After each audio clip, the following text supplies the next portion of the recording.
Your latest one, and I think it's your latest one. You might have started a new business in the last hour or two, which is quite possible. But the most recent one, I have this vision of you sitting in the front seat of a minibus taxi with a microphone and headphones, because that basically is your new radio station by extension. Yeah, so I'm a radio person, you know, from growing up in Tembisa, about 27 kilometers away from here, East Rand, Guruleni. I was told I was never going to make it on radio. My voice, a lot of other kids used to tease me. Tried to get on radio, took over 30-something demo tapes to different radio stations. Eventually got in through a talent search show at YFM, which is a youth radio station in Johannesburg. After I'd worked on a campus radio station at Wits Tech, which is now University of Johannesburg. And I was also part of a community radio station called Voice of Tembisa. Got in, graveyard slot to YFM, worked my way up.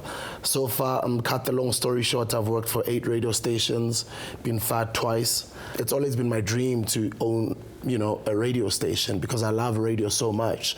It's opened up all these opportunities for me, but I've always been a big fan of radio.